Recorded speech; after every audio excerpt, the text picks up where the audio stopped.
program, dear heads of states, excellencies, honorable ministers, distinguished delegates, ladies and gentlemen, all protocol observed, it is my great pleasure to welcome you all to the sixth session of the United Nations Environment Assembly, hosted in Nairobi, the home of the United Nations Environment Programme for over 50 years. Marhaba, bienvenue, welcome, bienvenido, and karibu.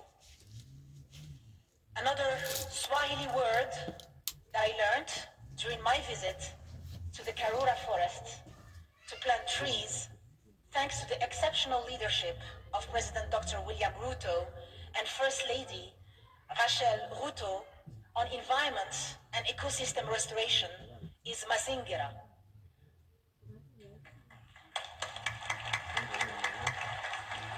Which means environment. Excellencies, distinguished delegates, we take great pride in the progress made on the global environmental agenda, but we know that we are fast approaching the point of no return, where human progress is at risk. In many areas of the world, the point of no return was already reached. 3.2 billion people, or 40% of the world's population, is suffering from ecosystem degradation, requiring immediate action. We are here to ensure that multilateralism is strengthened to deliver solutions critical to tackling the planetary environmental crisis of climate change, biodiversity loss, and pollution, and their side effects of desertification, ecosystem degradation, and drought. Excellencies, distinguished delegates, let me say a few words about the environmental multilateralism. In 2024, we have many reasons to be distracted by our mission of putting the world on a sustainable development path, since we are all facing 3 inflection points wherever we live. In 2024, there are at least 2 major armed conflicts in Europe and the Middle East, with devastating effects and global geopolitical, economic, and social implications that are felt in every part of the world. That is inflection point number 1. The second inflection point that might be distracting us as politicians and as policymakers is that 40% of the world's population might be electing or is electing its leaders this year. Leaders that might change or even reverse sustainability policies and achievements. And excellencies, distinguished delegates, the third inflection point in 2024 is that the multilateral system is under unprecedented pressure, to say the least. That is why UNEA 6, the highest level multilateral decision-making body on environmental issues, gathering in 2024 in Nairobi, Kenya, is critical. We are here at UNEA 6 to consolidate the achievements of our predecessors and to stay focused on our mission. We are here because we firmly believe in multilateral cooperation and international solidarity. My deep appreciation to UNEP for supporting member states and helping us stay focused on our mission at this critical time. My most sincere appreciation to UNEP Executive Director, Mrs. Inger Anderson, and her team for their unwavering commitment to steer global efforts to strengthen the environmental pillar of Sustainable Development Goals. And my sincere appreciations to UNON DG Zainab Bangura and her staff for all the logistical and security services 24/7. Excellencies, distinguished delegates, yes, the multilateral system is under unprecedented pressure. And yes, we can rise to the challenge and deliver. His Majesty King Mohammed VI, in his message to COP28 Dubai, emphasized this urgency. Quote unquote, the IMF World Bank annual meetings held in Marrakesh concluded that there was a pressing need to reform multilateralism and development financing. Two levers humanity came up with to meet the challenges of the 20th century, two levers in which we believe. It is that conviction which is motivating my country as President of the United Nations Environment Assembly. Unquote, end of His Majesty's statement. This assembly focuses on addressing threats to species and ecosystems, and threats to our air, our soil, our waters. This assembly is about committing to decisive actions and credible solutions. In 2024, we have no choice but to act faster and with greater ambition. Environmental threats are disproportionately affecting some communities more than others. Science tells us that impacts we are facing are worsening. Last year was the hottest on record. Catastrophic events like raging storms, terrible droughts, devastating wildfires are becoming the new normals. But we have the solutions. In nature, in our nature, in our technologies, in innovations, in finance. And we know what is possible when we come together armed with ambition, with an open mind, and with unity. Because multilateralism works. One great example is the negotiations underway on the global treaty to end plastic pollution. This was a key outcome of the previous assembly that is only possible to implement if we stop the blame game and the finger pointing. We have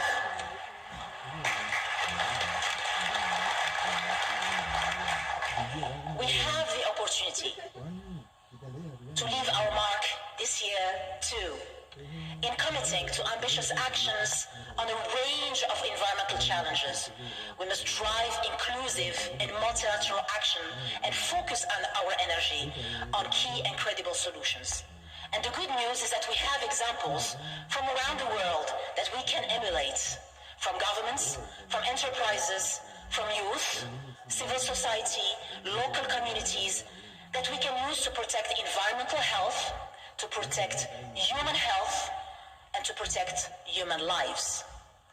We are convinced that the promise of revamping environmental multilateralism during this UN decade of ecosystem restoration cannot be delivered without a coordinated effort between the UN system and the most driven, the most enlightened leadership from the private and public sectors with cutting-edge technologies, investments in R&D, innovative funding expertise, and with sustainable engagement with local communities. That is why I've taken the initiative to put together a group of like-minded, purpose-driven leaders who share the personal sense of urgency to advance environmental multilateralism and to align financial flows with science and sustainability. These leaders pledge to coordinate with the UN system to build a better engagement from industry, and I've addressed a letter to His Excellency UN Secretary General so this group could form the Alliance of Goodwill Environmentalists and could possibly act as a much needed support for upcoming UNEA's presidencies, including from the Global South. Excellencies, dear colleagues, as President of this Assembly, my vision is to scale up efforts to overcome our challenges. We must pragmatically look at what we know works and scale that up faster and better. We must nurture what unites us and build on the synergies between the different multilateral environmental agreements and other multilateral agencies. But I also believe, given the fast pace of innovation, that we must stay curious regarding solutions that are yet to be proven, so that we can take, as policymakers, informed and science-based decisions at the right time. Action, credibility, and implementation at all levels is the only way for the resolutions adopted by this Assembly to help us to build the roadmap we want for the environment and sustainable development. In the draft ministerial declaration, we agreed as member states to take ambitious action to achieve climate-resilient development and protect our communities against disasters exacerbated by the triple planetary crisis. We are on the verge of agreeing, Excellencies and dear colleagues, to elevate action to tackle all forms of pollution. We need greater cooperation to ensure a just and sustainable energy transition, an energy secure future for all, while respecting local and national needs, including when it comes to inflation, poverty, and debt sustainability. And we must deploy greater efforts to enhance sustainable mining, incorporate land degradation, desertification, and drought into disaster risk management, and also to achieve gender equality and to empower youth and children, because after all, we are doing this for them. And let's ensure that our actions will be truly and credibly leaving no one behind. Excellencies, dear colleagues, it is my hope that this Environment Assembly will demonstrate that challenges are best addressed when the community of nations and citizens of the world join forces with an open mind. Our efforts today will be crucial to secure our world for the benefit of our people and our planet. To conclude, Excellencies and dear colleagues, I continue to count on your commitment and look forward to working with you in this United Nations Environment Assembly to deliver on the expectations of the international community and the expectations of our people. Thank you very much.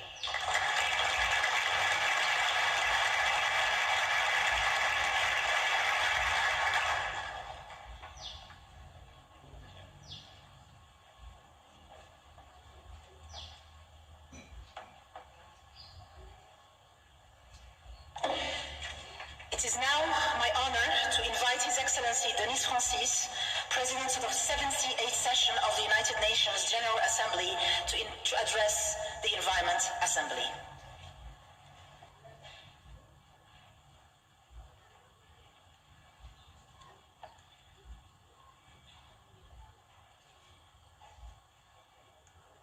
Your Excellency Dr. William Samoei Ruto, President of the Republic of Kenya. Your Excellency Paula Narvaez, President of the United Nations Economic and Social Council. Ms. Inga Anderson, Executive Director of the United Nations Environment Program. Her Excellency Laila Ben-Ali, President of UNEA in its 6th session. Esteemed heads of state and government, Dr. Tedros Ghebreyesus, Director General of the World Health Organization, Excellencies, distinguished guests, ladies and gentlemen.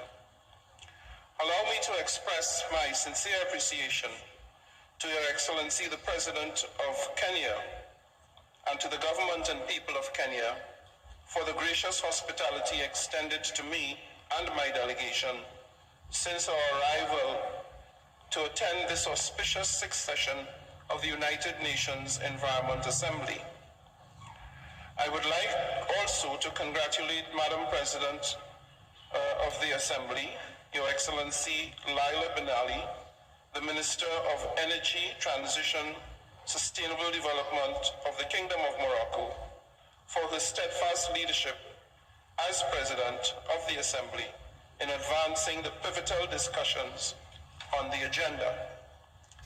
It is an honor to be in Nairobi, a significant UN hub and home of UNEP. My attendance in UNEA 6 also affords me, as President of the UN General Assembly, the opportunity to engage with government representatives and the host country, civil society, the scientific community, and the private sector on how best to unleash multilateral action across the 2030 Agenda for Sustainable Development. One cannot but feel the strength in numbers today and the timeliness of this forum as an additional platform to tap our collective potential and comparative advantages to make a real difference in reviving our strained multilateral system. Excellencies, we are without doubt at a critical moment for the planet and for the unity of purpose we will need if we hope to achieve our 2030 aspirations. For years we have known that a healthy environment is both an essential requirement for and a key enabler of a more safe, just, and prosperous tomorrow. Yet we are woefully off track in meeting the Sustainable Development Goals, the only comprehensive blueprint that was designed to offer ambitious targeted solutions to address the converging challenges of our time. At the 2023 SDG Summit, world leaders acknowledged this reality and pledged to accelerate progress across all SDGs, including by tackling environmental issues. In the landmark political declaration adopted in September, the world leaders called for stronger implementation of the United Nations Framework Convention on Climate Change and the Paris Agreement, especially in the areas of mitigation, adaptation, and means of implementation. They vowed to take action, urgent action, to halt and to reverse biodiversity loss, including by ensuring the fair and equitable sharing of benefits from genetic resource use. And importantly, they acknowledge the serious threats posed by plastic, air and chemical pollution, expressing firm support for an internationally, legally binding instrument on plastic pollution. This is groundbreaking work that is already underway and making history here in Nairobi. As the world's Parliament on the Environment, the United Nations Environment Assembly is supremely well placed to advance these priorities and to bring about the tangible, integrated results we urgently need across the sustainable development continuum. As the international community, we must move the dial, because the current trajectory is not ideal, to say the least. The global temperature has risen 1.5 degrees over a 12-month period, for the first time on record. Plastic particulates have been found in every ecosystem on the planet. As UNEP and others conducting research have long warned, if we do nothing, the volume of plastic production will continue to spiral out of control, and by 2050 there will be more plastic in the oceans than fish. And biodiversity is degrading at the fastest rate in history, while air, water, and land pollution are causing 9 million premature deaths each year. I repeat, 9 million premature deaths each year. Given that we are confronting an environmental emergency and the consequential need to act with urgency, we must ensure that the outcome of this UNEA 6 advances the human right to a clean, healthy, and sustainable environment, that it promotes truly multilateral responses to restore the balance with nature, and that the UNEA 6 outcomes bring about a future that is more equitable, inclusive, and resilient for all peoples everywhere. As President of the General Assembly, I proudly embrace my duty to maximize convergence, to create spaces for constructive dialogue, and to encourage member states and stakeholders alike to work shoulder to shoulder in advancing balanced progress. There are several prime opportunities on the horizon. The third UN Conference on Landlocked Developing Countries and the fourth International Conference on Small Island Developing States are pivotal occasions to support countries that have contributed the least but are disproportionately impacted by the effects of climate change and biodiversity loss.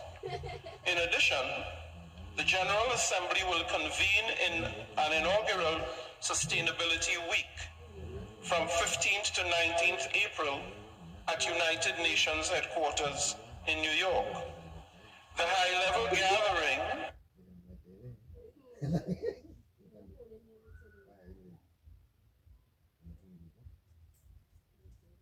a cornerstone of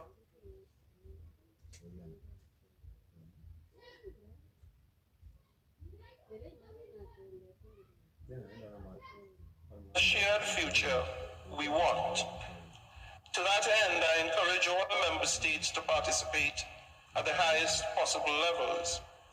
Equally, I wholeheartedly applaud UNEA's 6 aims to amplify the Summit of the Future and its anticipated outcome, the Pact of the Future, through its ministerial declaration to be adopted this week.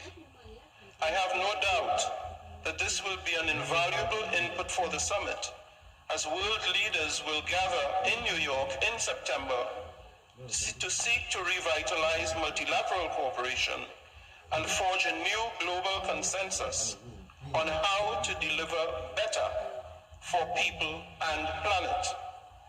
In all these endeavors, let us be clear that we are called to action in the service of, quote unquote, we the peoples, especially all those who have been underserved and at highest risk of being further left behind, the LDCs, the LLDCs, and the SIDS, and those underrepresented at the negotiation table to advocate for better solutions, that is, women, children, indigenous peoples, persons belonging to minority groups, and other vulnerable communities. Translating commitments into meaningful change means stepping up implementation of the Addis Ababa Action Agenda by significantly scaling up finances for sustainable development and providing the means of implementation to developing countries. It means forging the strong and diverse partnerships that will be essential for our success. And it means mobilizing and allocating the financial and technological support to implement sustainable and environmentally sound solutions. Without being overly optimistic, and as we chart the path ahead, let me conclude with a quote from Maurice Strong, UNEP's first executive director and pioneer of global sustainable development, who once said that, and I quote, "I am convinced the prophets of doom have to be taken seriously. I'm equally convinced with the desired unity of purpose that we can and must usher in a new era of planetary stewardship, one that catalyzes action across multiple fronts to bring about peace, prosperity, progress, and sustainability for all, everywhere. I stand ready to mobilize the General Assembly to that end. Yes, we are facing formidable challenges, but I firmly believe that we can overcome the deepening geopolitical tensions, acting in unison and laser-focused in our ambition. We stand a better chance to succeed in overcoming the myriad of challenges we are up against. I thank you.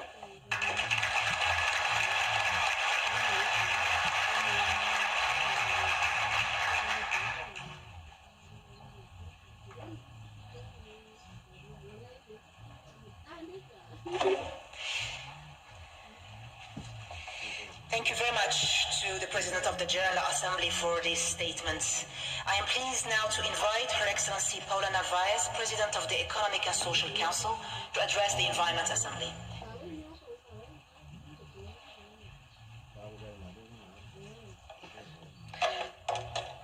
Su Excelencia, señor Presidente, Dr. William de Kenia, Dr. William Ruto, Su Excelencia, Presidente de la Asamblea General, señor Denis Francis, Directora Ejecutiva de UNEP, señora Inga Andersen, señora Presidenta de la UNEA 6, señora Leila Benti, señoras y señores autoridades del Sistema de las Naciones Unidas, señores y señoras ministras, señores y señores jefes de Estado, Excelencia, Excelencias, distinguidos invitados e invitadas. Es un verdadero placer sumarme a ustedes en esta fecha, en el 6º periodo de sesiones de la Asamblea de las Naciones Unidas sobre el medio ambiente. Mientras estamos reunidos, el mundo se enfrenta a retos sin precedentes que exigen una acción urgente y colectiva. El tema del 6º periodo de sesiones de esta Asamblea, medidas multilaterales eficaces, integradoras y sostenibles para hacer frente al cambio climático, la pérdida de biodiversidad y la contaminación, subraya la magnitud de las crisis a las que nos enfrentamos y la necesidad imperiosa de adoptar medidas decisivas para hacerle frente. La triple crisis planetaria del cambio climático, la pérdida de biodiversidad y la contaminación constituye una amenaza para el núcleo esencial de la existencia. Las cifras son elocuentes.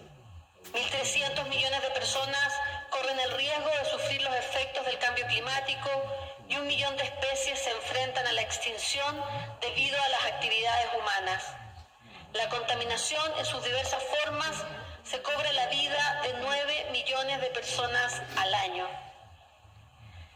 Tras alcanzar el punto medio de nuestra Agenda 2030, nos enfrentamos a una disyuntiva crítica. Lo sabemos, los objetivos que nos proponemos son ambiciosos, pero también sabemos que son alcanzables. Sin embargo, el progreso se realiza a un ritmo que es insuficiente y los retos que nos aguardan son de enormes proporciones. En cifras, el 50% de las metas de los ODS no han avanzado lo suficiente. La mitad, estamos diciendo. El 30% se han estancado o han retrocedido y el 15% definitivamente no van por buen camino. Los resultados de la cumbre sobre los ODS del 2023 dejaron en claro que aunque se han logrado avances, falta muchísimo para que alcancemos los objetivos al 2030. Por eso debemos reconocer que los objetivos están interconectados y que es necesario actuar con sinergias. No podemos permitirnos abordar estos retos de forma aislada. Deben enfrentarse de forma holística, intentando alcanzar una comprensión global de sus interrelaciones, no más fragmentaciones. Hay muchos ejemplos que subrayan la necesidad urgente de adoptar enfoques coordinados e integrados, como demuestra el reciente informe publicado por el Departamento de Asuntos Económicos y Sociales y la Convención Marco sobre el Cambio Climático. En este informe se destacan algunos datos importantes que justifican estas sinergias. Por ejemplo, hay pruebas que vinculan a la acción para el clima con el 80% de los objetivos de la Agenda 2030, lo que ofrece oportunidades para políticas integradas y efectivas. Los beneficios colaterales para la salud y la agricultura pueden compensar los costos de las políticas climáticas e impulsar el Producto Interno Bruto mundial. Es decir, hay oportunidades. Las políticas climáticas eficaces pueden reducir el costo de lograr el acceso universal a la electricidad en el África subsahariana. Y alinear las iniciativas climáticas y los ODS podría dar lugar a un aumento impactante de 43 billones de dólares en la producción económica para el 2070. Los beneficios de estos planteamientos integrados son innegables, pero será necesario adoptar nuestras políticas y acciones de manera deliberada. Y creo que esto es posible. Distinguidas delegadas, distinguidos delegados, hemos comenzado ya los preparativos para convocar al Foro Político de Alto Nivel sobre Desarrollo Sostenible del 2024 bajo los auspicios del Consejo Económico y Social de las Naciones Unidas en el mes de julio. Ello justo después de los resultados de la cumbre de los ODS del 2023 y de este 6º periodo de sesiones de la Asamblea de las Naciones Unidas sobre Medio Ambiente. Los resultados de esta Asamblea político de alto nivel y sin duda supondrán una importante contribución a la labor del Consejo, en particular por su examen al Objetivo de Desarrollo Sostenible número 13, relativo a la acción climática, pero sin perder de vista la interacción con los demás objetivos bajo revisión, el 1 sobre pobreza, el 2 sobre hambre y seguridad alimentaria y el 16 sobre instituciones sólidas. Al iniciar nuestras deliberaciones en este periodo de sesiones, reafirmemos nuestro compromiso con las acciones multilaterales eficaces, como aquí se ha dicho, inclusivas y sostenibles. Aprovechamos esta oportunidad para redoblar las ambiciones de lograr un resultado significativo, forjar nuevas alianzas, movilizar recursos y catalizar un cambio transformador. El mundo nos está mirando y pide resultados y soluciones. Ofrezco el Consejo Económico y Social como una plataforma de trabajo integrada que permita avanzar hacia políticas significativas y eficaces y hacer del desarrollo sostenible una verdadera realidad. Muchas gracias.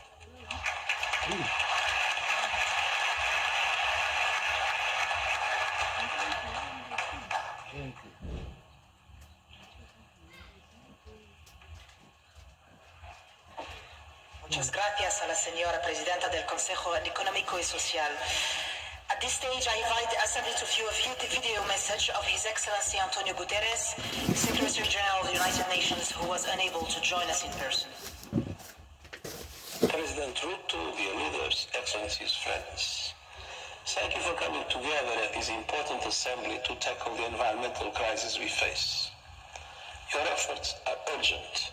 Our planet is on the brink. Ecosystems are collapsing. Our climate is imploding. And humanity is to blame. The fallout from poisoned rivers to rising seas harm us all.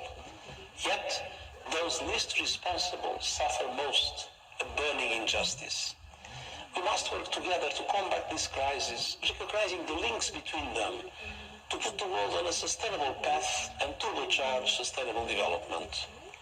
That means taking urgent action to accelerate a just transition from fossil fuels to renewables, to adapt to extreme weather, deliver climate justice, get a grip on pollution, protect and restore ecosystems, and drive progress towards the other targets in the Kunming-Montreal Global Biodiversity Framework.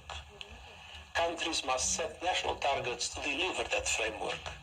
They must capitalize the new Loss and Damage Fund, and they must create new economy-wide nationally determined contributions by 2025 that align with limiting global temperature rise to 1.5 degrees Celsius.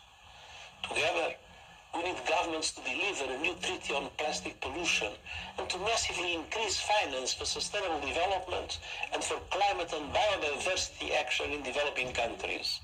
I urge countries to deliver our proposed SDG stimulus. And all commitments made by developed countries must be met. We must also ensure that production and trade of those minerals critical to the renewables revolution is sustainable and provides maximum benefit to developing countries. The United Nations panel on critical energy transition minerals will support these efforts. This assembly plays a vital role in driving environmental action. And you have shown before that you can unite and deliver, most recently with your historic decision to negotiate a plastic treaty. I urge you to do so again and go further. There are many important resolutions before you, so please take this chance to drive multilateral solutions. Let's see the Nairobi spirit deliver once again. Thank you.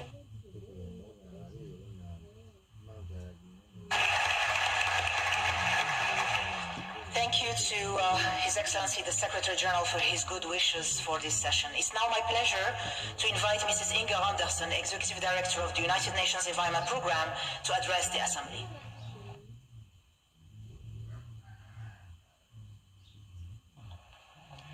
Your Excellency William Samoei Ruto, President of the Republic of Kenya, Excellencies here gathered to the UNEA, Excellency Denis Francis, President of the General Assembly of the United Nations, Excellency Paula Navais, President of ECOSOC, ministers, ambassadors, delegates, partners and friends, activists, welcome to Nairobi. Special welcome, of course, to my colleagues from the United Nations. It's a pleasure to see you all here from other agencies. Welcome to this high-level opening of the 6th session of the United Nations Environment Assembly here in beautiful Nairobi, our home, the environmental capital of the world, as we like to call it. My thanks to you, President Ruto, for continuing to strengthen Kenya's commitment to UNEP and indeed to global environmental action. Excellencies, we are here because the environmental crises facing the world are spreading and intensifying. We are living in an age of a climate emergency, and the warning lights on the planetary dashboard are glowing red hot. We are living in an age of withering nature, of dying lands and vanishing species. We're living in an age of a planet and people poisoned by chemicals and plastic, by waste and pollution of all kinds. Our high carbon, resource-hungry growth has sent some planetary systems teetering on the edge of the tipping points. Once these systems fail, they may not rise again, and humanity itself might also find itself flawed. But we cannot and must not despair, because the power of change lies with us, with you, with the members of this assembly, the governments they represent and who make up the wider UNEA and the UNEP family, from the multilateral environmental agreements to the scientists, from civil society to youth, from indigenous people to businesses and financiers who know that they must do things differently. We, this big global family, must stand together and push back against that triple planetary crisis, the crisis of climate change, the crisis of nature and land loss, and the crisis of pollution and waste, to create space for the climate to stabilize, for nature to recover, and for us to deal with pollution, and in so doing, providing the basis for our economies and our societies to flourish, and to flourish sustainably. We must push back against this crisis in lockstep to create space for those who follow, and in so doing, creating intergenerational equity and helping youth go stronger and wiser than those who went before them did. Excellencies, we cannot push back with the force required if we are divided. True strength comes from unity. So I ask this assembly, as the Secretary General just did, to do what it does best. I ask this assembly to put aside national and regional differences and remember that we live on this one little blue planet called Earth. Think of the planetary cycles, not electoral cycles. Think long term. Look beyond the horizon. Remember that if my air is dirty, if my climate is changing, if my shores are awash with plastic, yours are too. If we stand together, or we will either stand together or we will fall together. That is inclusive multilateralism. So I ask this assembly to once again show the Nairobi spirit, that spirit which we believe lives here on these rolling hills in Gigiri, that spirit that 2 years ago put us on a path to end plastic pollution. And I ask that you conclude the hard work that has gone on over the past weeks and months by passing the resolutions and decisions on the table in the strongest form possible, and to show the world that the Nairobi spirit is alive and well. And of course, once passed, to expeditiously implement them with determination. But I also ask you to recall that this assembly is more than just a set of resolutions or decisions. This is where the global community gathers to think and to dream bigger, to reimagine how we can work better and smarter and harder and faster together to hold the future that we want in our mind's eye and to make it happen. We saw that vision yesterday when the many multilateral environmental agreements that set the global guardrails on the environment came together here in Nairobi for the first time. It was a bit of a family reunion. They sought ways to lift each other up, to unite, and to become more than the sum of their parts. These agreements have already delivered many results. Let's recall some. Protecting the ozone layer, many species and huge areas of land and sea protected, slowed the rate of climate change, raised the profile of desertification and land degradation action, eliminated toxic substances dangerous to human and planetary health, and much, much more. Made in UNEP, these MEAs are making massive progress wherever they are and really delivering on environmental multilateralism. If they can do, they are here, and by unifying their efforts and by following suit, we can make a much stronger future that we all want become reality. Excellencies, as I said, we are living in an age of intensifying environmental threats, but we are also living in an age of cascading commitments, hope, and action. The environmental movement, as embodied in this assembly, is bigger than ever, stronger than ever, more united than ever. We can push back against the triple planetary crisis if we show unity of purpose at this assembly and beyond. We can purpose to shun fossil fuels and look towards renewable energy sources, purpose to conserve and restore the natural world and our lands, which gives us life, purpose to keep harmful chemicals, pollution and waste out of our ecosystem, and yes, out of our bodies. This is our great task, the most important one we will ever undertake. Billions of people are depending on us to succeed. Let's not let them down. Thank you.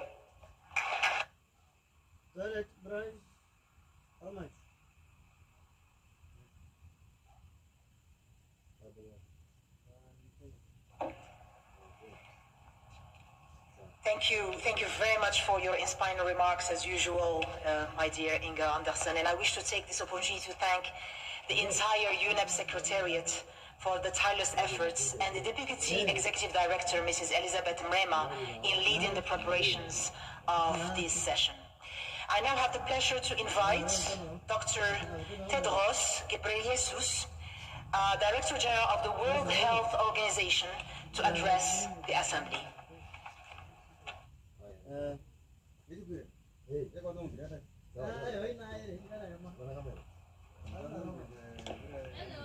Thank you, Your Excellency.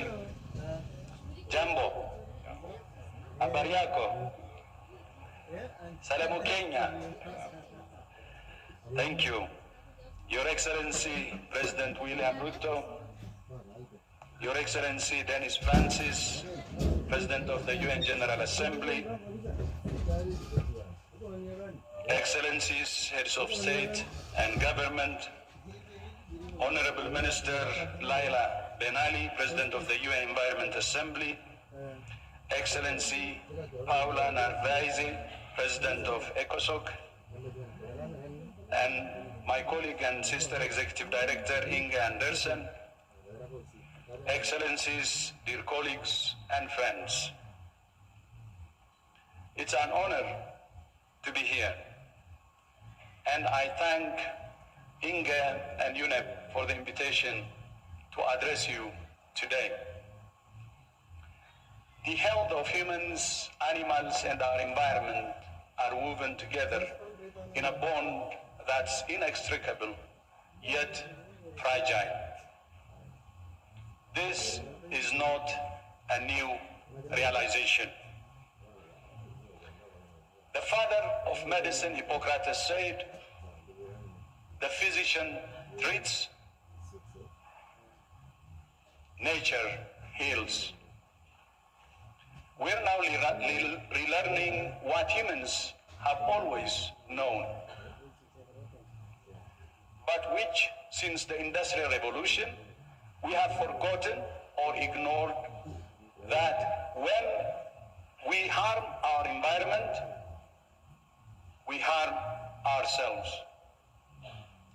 For centuries, we have plundered our planet in the name of progress. Now, we're paying the price with a triple planetary crisis: climate change, biodiversity loss, and pollution. If our planet were a patient, it would be admitted to intensive care. Its vital signs are alarming. It's running a fever, with each of the last 9 months the hottest on record. As we hurtle towards the 1.5 degree threshold, its lung capacity is compromised, with the destruction of forests that absorb carbon dioxide and produce oxygen. And many of the earth's water resources, its lifeblood, are contaminated. Most concerning of all, its condition is deteriorating rapidly. Is it any wonder then that human health is suffering when the health of the planet on which we depend is in peril? More frequent and severe weather events cause deaths and injuries, as you know, and damage to health facilities and other essential infrastructure. More heat waves contribute to more cardiovascular disease. Air pollution drives lung cancer, asthma, and chronic obstructive pulmonary disease. Chemicals such as lead cause intellectual disability, cardiovascular, and kidney disease. And drought and water scarcity affect food production, making healthy diets less affordable. Meanwhile, climate change is leading to shifts in the behavior, distribution, movement, range, and intensity of mosquitoes, birds, and other animals that are spreading infectious diseases such as dengue and malaria to new areas. Illegal wildlife trading also increases the risk of zoonotic spillover that can trigger a pandemic, highlighting the importance of primary prevention to reduce risk. The threats to health from climate change, pollution, and biodiversity loss are not hypothetical risks in the future. They're right here and right now, which makes health the most compelling reason for climate action. And yet, COP28 in Dubai last year was the first COP to include a day dedicated to health. And I would like to appreciate the leadership of the United Arab Emirates on this. The causes of this crisis are multi-sectoral. So too are its impacts, and so too must be our response. Collectively, we got ourselves into this mess. Collectively, we must get ourselves out of it. No single country and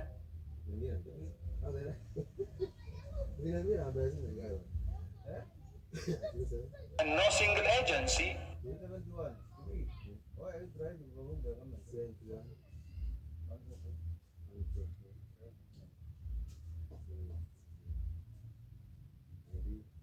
approach.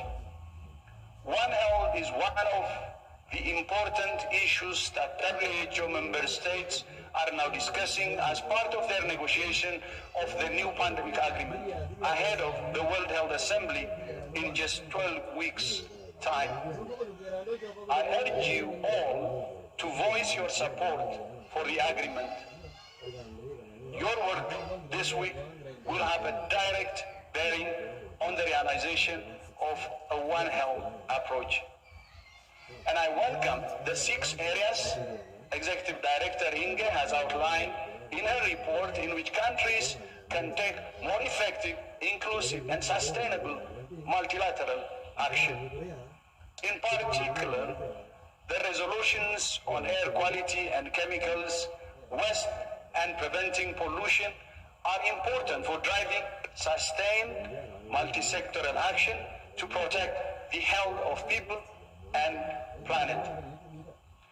We would also like to see health reflected strongly in the new agreement on ending plastic pollution. In this and many other areas, WHO remains committed to supporting all countries with evidence-based technical tools, including our air quality guidelines, the Global Framework on Chemicals, and the WHO Chemicals Roadmap. Excellencies, dear colleagues and friends, the patient is in peril, and the patient is our planet. Band-aid solutions will not do. We need transformative action. We must transform our energy and transport systems, our food systems, our health systems, and we must transform, especially ourselves, to break out of siloed mindsets and work for effective, inclusive, and sustainable multilateral action, because we have no other choice. For everything that makes us different, we're one species, sharing the same DNA and the same planet. We have no future, but a common future. I thank you. Asante sana. And finally, I would like to take the opportunity to appreciate President Ruto's leadership and commitment to universal health coverage, and also for hosting UNEP, one of our excellent agencies, and also for hosting this assembly. Asante sana, Your Excellency.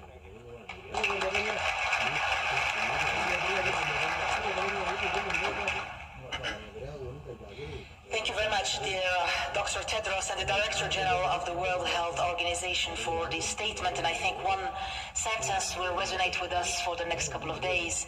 The physician treats, nature heals. Thank you. The Assembly will now hear statements by heads of states and governments. I now have the absolute honor to invite His Excellency William Ruto, President of the Republic of Kenya and Commander-in-Chief of the Kenyan Defense Forces, to address the Environment Assembly.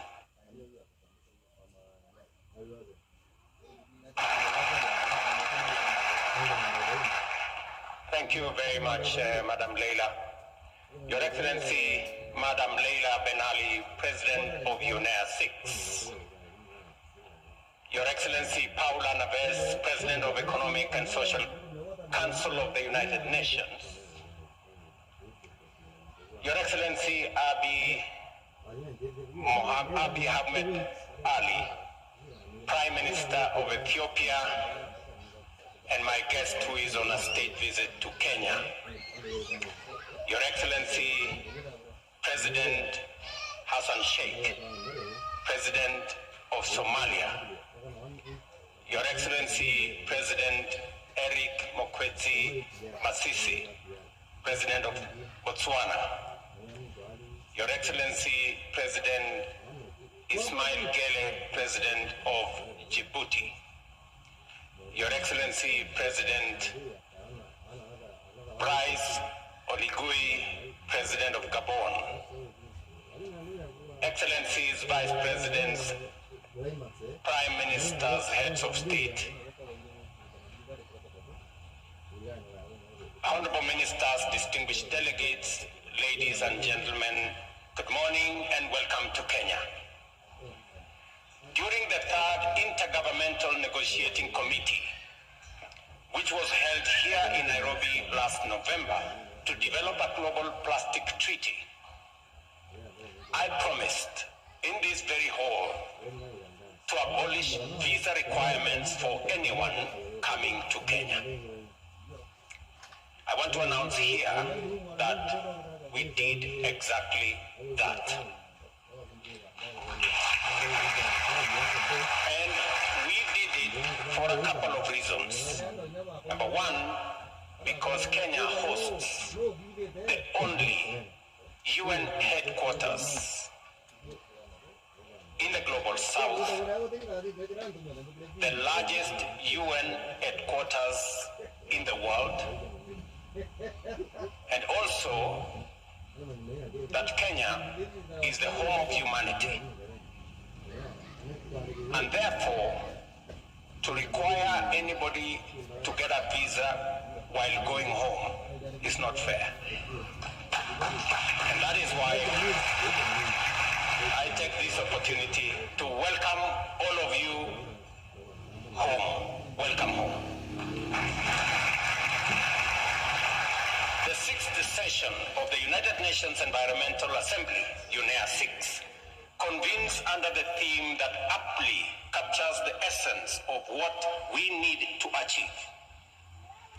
Given the magnitude and the urgency of the existential crisis that humanity and life on our planet is grappling with, only collective action at the multilateral level that is effective